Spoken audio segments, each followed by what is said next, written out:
principal argumento para desregulamentar não foi alcançado e piorou, né? Porque hoje a gente tem a cobrança da bagagem, tem a cobrança da passagem. Isso não era de graça, isso nunca foi de graça, isso estava dentro do componente lá do preço. É sensível a mudança, sim, nos aeroportos que foram privatizados. E a análise que o TCU fez dessas obras é que existiam indícios de superfaturamento que de alguma forma resultavam em prejuízo para a empresa.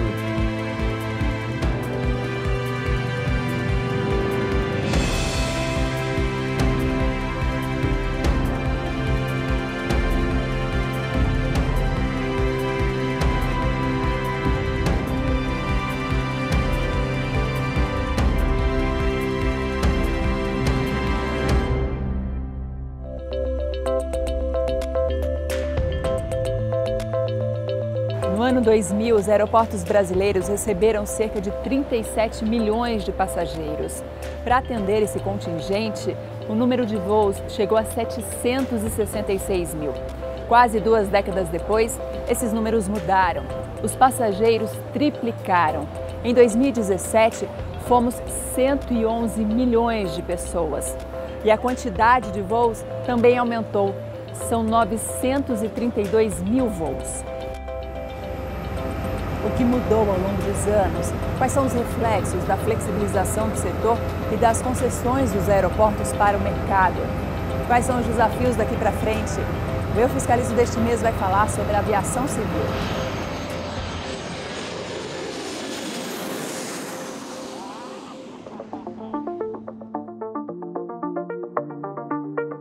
Aqui é toda a minha vida. Foi aqui que eu conheci minha esposa. Então é um prazer todo dia estar vindo para cá trabalhar.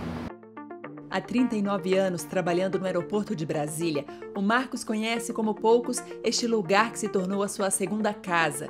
Ao longo da vida, acompanhou de perto as mudanças não só do aeroporto, mas também da aviação civil.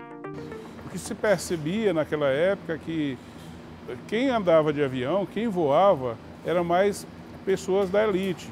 Hoje você vê pessoas mais simples. A situação do Brasil melhorou e com o passar do tempo as pessoas mais humildes foram tendo condições de voar. Para a ANAC, a Agência Nacional de Aviação Civil, a popularização que o Marco citou é uma dessas mudanças, reflexo de uma política de flexibilização da aviação comercial que, a partir da década de 90, foi gradativamente retirando o controle do governo desse setor, seguindo um modelo que já era realidade em países da Europa e também nos Estados Unidos. Até então, toda a parte operacional e econômica ficava por conta do Estado, que controlava quais companhias podiam atuar no mercado, compras de aeronaves, além de estabelecer as rotas e determinar os preços das passagens. Vou citar um dado aqui que é importante. No começo da década, o mix de passageiros interestaduais, rodoviário e doméstico era da ordem de 70% para o modal rodoviário e 30% para o doméstico, para o aéreo. Atualmente, esse mix se inverteu. Hoje, 35% dos passageiros são passageiros rodoviários e 65% são passageiros do modal aéreo. Isso mostra esse movimento de popularização por que passou o setor aéreo, graças ao processo de desregulamentação. Como ele faz isso, né? Por que isso? Por conta de aumento de concorrência, exploração pelas empresas aéreas de novos nichos de mercado que antes eram inexplorados. A partir de 2001, foi instituída a liberdade tarifária. As empresas ganharam autonomia para estabelecer sua política de preços, o que ajudou a aumentar a concorrência e a popularizar o setor. Se nós temos hoje um mercado pujante, que é o 4º maior mercado de aviação doméstica no mundo, isso se deveu a esses 20 anos de crescimento. Nós tivemos de 2003 a 2014, saímos de 30 milhões para 100 milhões de passageiros, em função dessa liberdade, em função do aumento da concorrência. A desregulamentação da tarifa ganhou um novo capítulo em 2017, quando uma resolução da ANAC colocou fim à franquia de bagagens.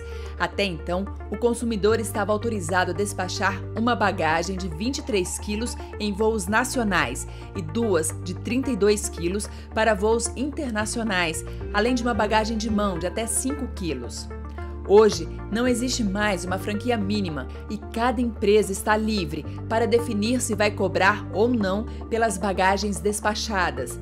Os passageiros, no entanto, podem levar uma bagagem de mão de até 10 quilos.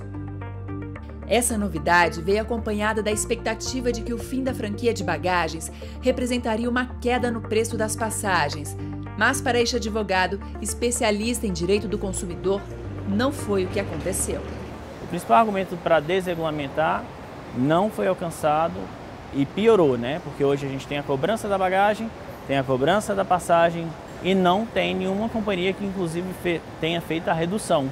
E sequer uma nova companhia com baixos valores. Na verdade, por estudos do Ministério Público, alguns PROCONs locais dos estados e inclusive por simples acesso e pesquisa nos sites de internet, a gente vê que não houve qualquer tipo de redução. Bem ao contrário, houve uma majoração nos bilhetes aéreos de passageiros. Dada a nossa conjuntura atual de flutuação no preço do combustível, que incide diretamente na precificação para as empresas aéreas, né, então não teve um momento ainda de ser sentido o repasse da redução no preço da passagem. É a questão do câmbio, né? O preço do combustível, então ela precisa garantir a margem do lucro como forma também de cativar o seu cliente, porque se ela tem margem de lucro, ela tem condições de investir. Se ela tem condições de investir, ela tem condições de ofertar um serviço de qualidade. O que o passageiro precisa entender é que não existe nada grátis, não existe almoço grátis. A bagagem que nós levávamos, o brasileiro tinha uma franquia que era até motivo de piada no exterior. Quando a gente embarcava de Nova York para o Brasil, você via a fila dos brasileiros, cada brasileiro trazia 2 malas de 32 quilos cada um. Isso não era de graça, isso nunca foi de graça, isso estava dentro do componente lá do preço, tinha um pedaço daquilo ali que era a bagagem. O detalhe é que o passageiro do lado que não estava trazendo 64 quilos, ele estava pagando 64 quilos, trazendo ou não, né? Porque já estava no preço da passagem. Essa nova regra agora veio trazer o quê? Transparência, né? Quem vai trazer 64 quilos pode continuar trazendo, desde que ele pague por aquilo, né? De modo que o passageiro que não vai trazer, ele não vai pagar, ele vai pagar a tarifa básica. E isso quem vai regular é o próprio mercado, é a oferta e demanda, é a segmentação do mercado. Não estamos inventando nada, isso já acontece no mundo inteiro. No próximo bloco do Eu Fiscalizo, nós vamos falar sobre as concessões que estão mudando a cara dos aeroportos brasileiros. Obras de infraestrutura têm modernizado as instalações e ampliado as possibilidades de voo. Por outro lado, algumas concessionárias não têm conseguido honrar o compromisso com o governo. É daqui a pouquinho, no Eu Fiscalizo.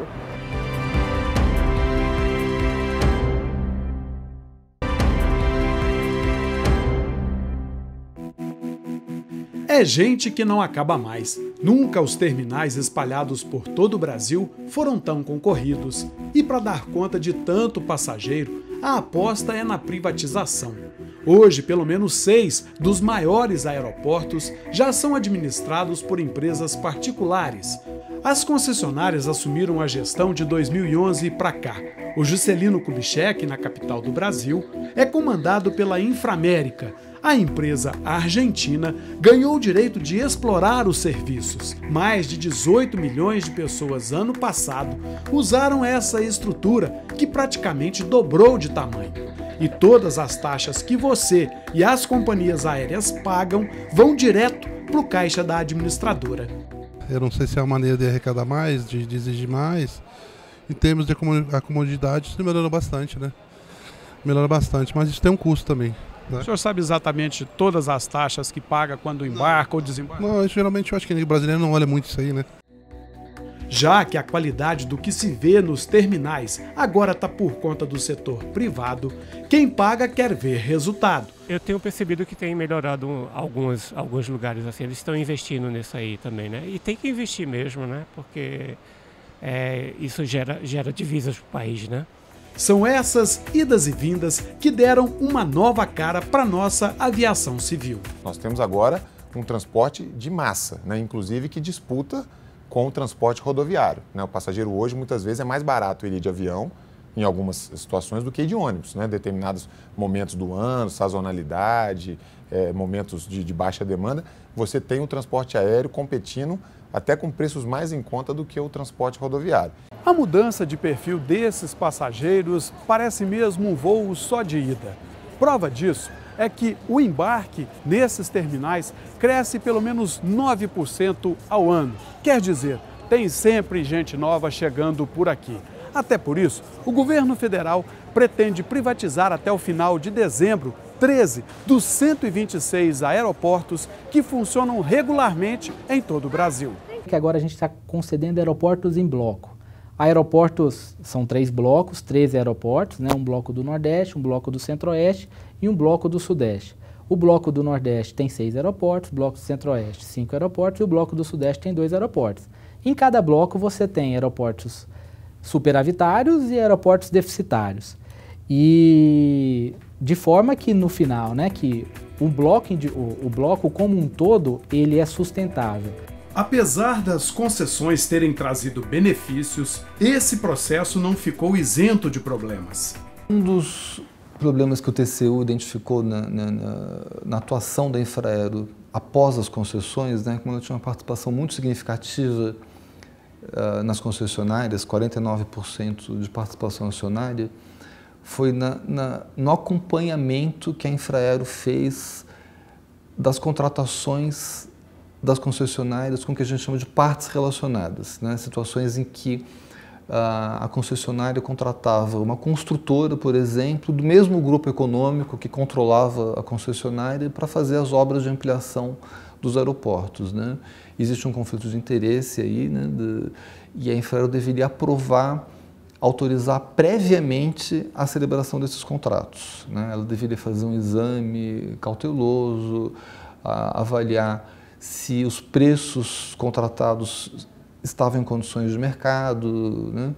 E o que o TCU verificou é que a Infraero negligenciou totalmente essa função, né? Eles não fizeram essa análise como eles deveriam fazer, e a análise que o TCU fez dessas obras é que existiam indícios de superfaturamento que de alguma forma resultavam em prejuízo para a empresa, né? Comprometiam de alguma forma os dividendos que ela iriam receber futuramente. E no Eu Fiscalizo Entrevista dessa edição, nós vamos conversar com o Jorge Carmo. Ele é especialista em transporte aeroportuário e o professor Jorge é professor dessa universidade aqui em Brasília, é coordenador do curso de aviação civil e já está esperando a gente para esse bate-papo. Vamos lá?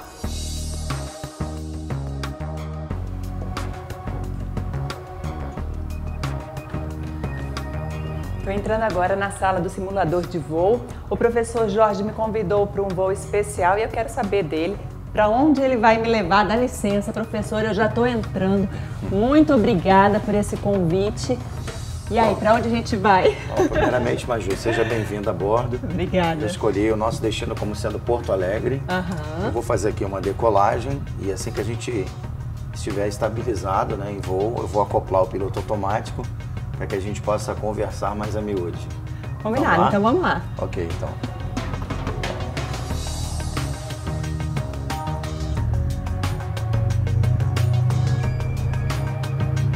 Então aqui eu estou iniciando a decolagem, já posso sair do chão, aqui a gente já está voando. Então eu vou estabilizar aqui nessa proa, nessa direção que a gente diz. E já vou acoplar o piloto automático, tá? Bom, professor, então agora a gente está em segurança. Eu queria conversar um pouquinho sobre a aviação civil, começando a partir da desregulamentação. O que mudou no cenário aéreo brasileiro? É interessante a gente pontuar, Maju, que a desregulamentação que mais trouxe impacto, não só para a aviação brasileira, mas para o mundo em geral, ela ocorreu em 1980 no segmento europeu. E ela trouxe uma série de consequências, a maioria delas positivas. E eu diria que a principal consequência foi a definitiva popularização do transporte aéreo.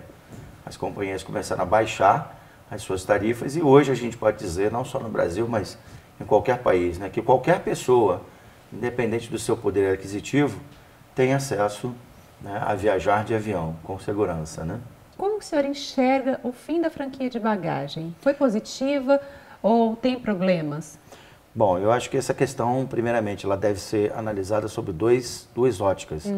Primeiramente, sobre o aspecto operacional e, segundo, de acordo com o mercado, né? O que isso trouxe de impacto no valor das passagens. Primeiramente, falando sobre o lado operacional, sem dúvida alguma, por exemplo, as pessoas hoje já pensam mais como vão fazer a sua bagagem, né? Isso é verdade. Né? Você, por exemplo, com certeza, em relação a 2 anos atrás, você economiza quando você vai fazer a sua mala, tá certo? Sim, sem dúvida. É então, essa mudança de comportamento, né, observada contigo, comigo, com a minha esposa, com todos que viajam, isso com certeza, por exemplo, reduz o peso do avião. Sim. E quando reduz o peso do avião, ao reduzir o peso do avião, isso traz, por exemplo, desgaste menor de trem de pouso na hora que o avião toca a pista. Isso faz com que o piloto possa colocar uma quantidade de combustível um pouco maior. Isso vai dar segurança, vai dar uma autonomia para a aeronave um pouco maior. E também um terceiro fator indubitável é que quanto menor a quantidade de bagagem a bordo, menor vai ser a demanda por fiscalização dessa bagagem. Então são 3 impactos operacionais. Então, do ponto de vista operacional, essa decisão trouxe mais segurança? Com certeza, isso é indubitável, porque aviões mais leves, com certeza, esse fator operacional, sobre algumas óticas, que 3 aqui eu já coloquei para você, indubitavelmente melhoraram. Tá, agora, mas né? esse não é o ponto polêmico Exato. dessa decisão, né? O ponto polêmico é porque, na ocasião, falou-se muito numa redução do preço da passagem. Eu prefiro dar um parecer de que essa parte comercial, ela ainda está, na minha opinião, em fase de ajustes. Eu posso garantir que é uma medida ainda recente para o país, né? E que as empresas, as companhias, ainda estão ajustando aquilo que é possível ajustar. E eu acho que o impacto final para o consumidor ainda não chegou onde deveria chegar. Isso não quer dizer que para o ano que vem, né, isso não ocorra. Então, essa fase de ajuste ainda está acontecendo com certeza. Mas você acha que é uma tendência, professor, a redução do valor do bilhete? Eu acho que é uma tendência, até porque, quando você citou a desregulamentação, a intenção é fazer com que cada vez mais nós tenhamos mais pessoas a bordo. E se essa é a intenção, é claro que a redução do custo da passagem versus bagagem é interessante, porque isso é oferta, é mercado. Para um futuro próximo, o usuário ele vai ter mais opções para baratear o valor que vai pagar, né? Outra coisa importante sobre desregulamentação, isso foi uma grande contribuição, hoje existem os chamados agentes de handling nos aeroportos. O que significa isso? Para um avião estar pronto para decolagem, ele precisa, por exemplo, estar abastecido. Então, o que é um agente de handling ligado a essa área? É uma empresa que cuida somente do abastecimento do avião. Para o avião decolar, ele precisa que a comissaria, que é a alimentação para a tripulação, esteja a bordo. Então você tem um agente de handling, que é uma empresa que ela só cuida dessa parte. E você acha que nos próximos anos a desregulamentação entra em outras áreas também? Com certeza. Quais áreas? Por exemplo, a área de fiscalização e segurança, né? Como nós bem sabemos, né, o 11 de setembro, por exemplo, trouxe uma mudança de postura na vigilância das bagagens dos passageiros. Né? Então, eu aposto de que empresas ligadas a essa área de segurança, isso vai acontecer uma demanda crescente para que essa fiscalização, que já é rigorosa, ela passe a ser mais ainda uma fiscalização mais rebuscada. E isso, claro, vai ao encontro da segurança, né, dos pilotos e de quem está viajando. Então, acho que esses agentes de handling, eles tendem também a aumentar nesse segmento de vigilância dos aviões e dos complexos aeroportuários. Bom, professor, eu estou vendo que a gente está chegando no nosso destino, em Porto Alegre. Gostaria de te agradecer por esse voo. Muito obrigada por esse bate-papo. Eu que te agradeço, Maju. Para nós é um prazer falar de aviação, sempre um prazer. E eu espero contar com você a bordo em outras oportunidades. Para nós isso é muito importante, esclarecer esses assuntos para a sociedade, né? E fazer com que esse caminho talvez esteja aberto para outros aí interessados na aviação.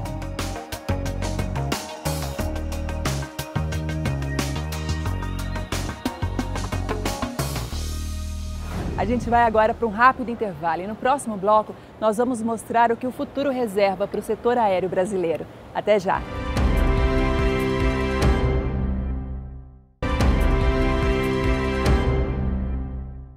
No Eu Fiscalizo deste mês, nós estamos falando sobre a aviação civil brasileira. Durante o programa, você acompanhou as principais mudanças no setor aéreo brasileiro, como a abertura do mercado para investimentos privados, que resultou em maior competitividade entre as empresas, flexibilização das tarifas aéreas e a popularização da aviação. Nos aeroportos, as concessões trouxeram benefícios, como pudemos ver, mas os desafios ainda são grandes. E o que está por vir? O que o futuro nos reserva? É o que a gente vai descobrir agora, na terceira reportagem do programa deste mês. Bom seria se as modificações decolassem na mesma velocidade. Pelo menos em uma coisa praticamente todo mundo concorda. Tá tudo muito mais confortável. O saguão é moderno, as salas bacanas, esteiras de tudo quanto é tipo. É sensível à mudança, sim, nos aeroportos que foram privatizados. Brasília, Recife, Congonhas, que tem um grande movimento também, apesar de merecer uma estrutura maior, mas é sensível se a mudança foi positiva.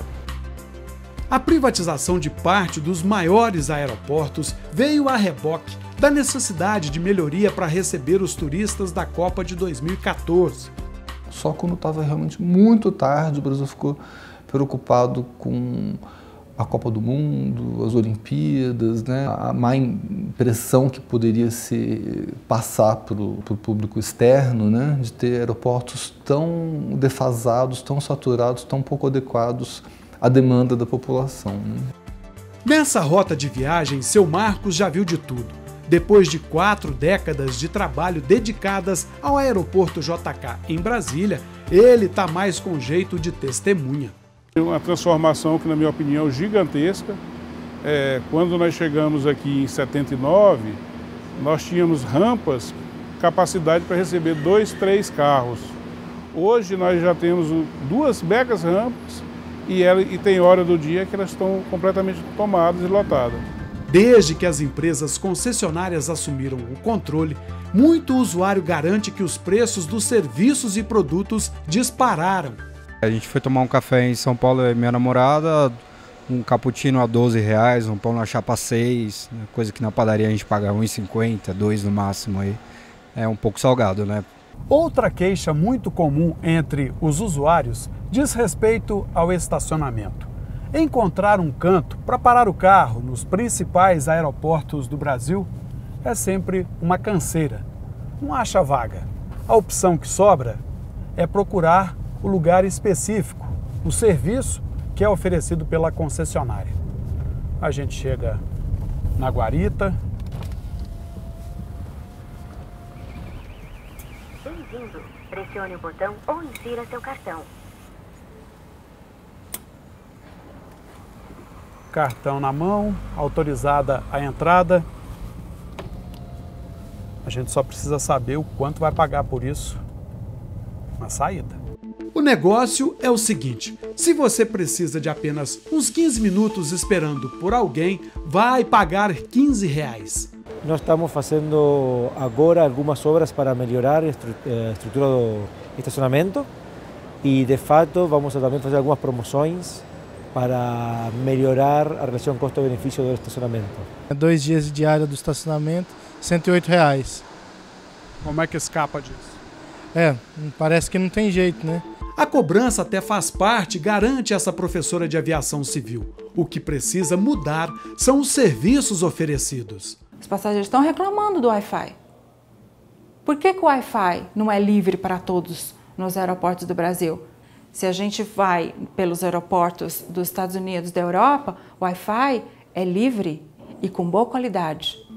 Faz mesmo diferença. A vida corrida aumenta muito o tempo de permanência nos terminais, que acabam usados como base de apoio para quem está de passagem.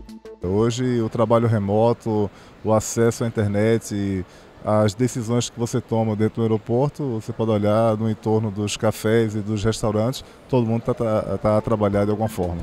As novidades são muitas, mas o que vai ser da Infraero, a empresa pública que sempre administrou os terminais em todo o Brasil? Independentemente da sustentabilidade financeira própria da empresa, ela vai continuar a existir, né? Só que o que a gente defende, porque é possível que ela exista e que seja autossuficiente, desde que seja um modelo definitivamente pensado e deliberado para resolver o setor como um todo, que ainda tem saída. Já que é assim, qual a nossa próxima escala? Existem problemas nessas concessões que foram feitas até agora, os problemas vão sendo corrigidos, é normal, são contratos de 20, 25, 30 anos, são contratos de longo prazo e é muito difícil um contrato de 25, 30 anos ele ficar intocável do início ao fim da concessão. Em algum momento ali você vai ter que ir ajustando alguma coisa no meio do caminho, porque a realidade muda, a demanda às vezes é maior ou é menor do que a esperada, e aí você precisa ir ajustando esse tipo de coisa. Mas de uma maneira geral, nós entendemos como bastante satisfatório. A infraestrutura, qual é o gargalo para ela crescer? E só vai crescer as concessões? Só a concessão o processo de concessão, o contrato de concessão vai evoluir e os demais aeroportos? E os 270 que estavam relacionados, né, em lugares longínquos aí no país, lugares que precisam de suporte para o agronegócio, para o turismo, para uma série de coisas. Tá ok? Então, tem que se priorizar com o projeto, dizer o que é que o governo pretende para isso. Entre o que pode ser a estatística e a necessidade de cada passageiro, já deu para entender que esse plano de voo ainda deve mudar de rota. O Eu Fiscalizo deste mês fica por aqui. No próximo programa nós vamos falar sobre qualificação profissional. Até lá!